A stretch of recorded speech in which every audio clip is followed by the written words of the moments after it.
तिच्या दादूचे कपडे पाठवू दे काय? लहानपणी तुम्ही कसे घालायचं तसे चांगले आहेत ग कपडे. तुझं काय म्हणणं आहे म्हटलं तुला विचारूया आणि मग सांगूया. काय म्हणतेस, पाठवायला सांगू तिला? अगं नको. ताईच्या मुलाचे आता कसं जुने झाले ना ते, कसं त्याला घालणार आणि रॅशेस वगैरे येतील ग सगळे. साठी जे पण घेऊ ना ते सगळं नवीन घेऊ, छान छान घेऊ. हो मला माहितीये तू पैसे वाचतील वगैरे, पण आहेत ना आपल्याकडे आता एवढे पैसे, एवढा विचार कशाला करायचा. थोडं तुमच्याकडं. पण खरं सांगू का ग तायडे, तुला सुद्धा मी दीदीचे कपडे घातलेच की ग. पैसे नाहीत म्हणून नाही ग, पण नको त्या गोष्टींवर कशाला ग पैसे खर्च करायचे.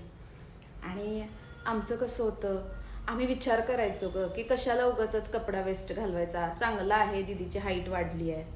माझ्या लक्षातच नाही आलं. तुम्ही घ्या नवीन कपडे.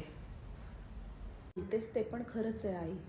मी स्वतः सुद्धा तरी ताईचे कपडे घातले होते लहान असताना, आणि तेव्हा तरी आम्ही दोघी भांडायचो की दे म्हणून मला उलट कपडे. तेव्हा कधी वाटलंच नाही ग रॅश येतील किंवा काय. तू म्हणतेस ते पण बरोबर आहे. यायचीच असेल तर रॅश कशाने पण येऊ शकते ग.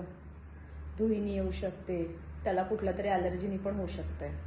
पण कदाचित तू म्हणतेस ते बरोबर आहे, पैसे आहेत म्हणून खर्च करणं हा काही योग्य पर्याय नाही आहे. तू सांग ताईला की पाठवून दे म्हणावं बेबीसाठी ते कपडे, आणि मग बेबीसाठी आपण वापरूयात. सांग ताईला पाठवून दे म्हणून. सांगते ताईला, नाहीतर तूच कर की फोन. बरं मी सांगते तिला, पाठवून देईल ते.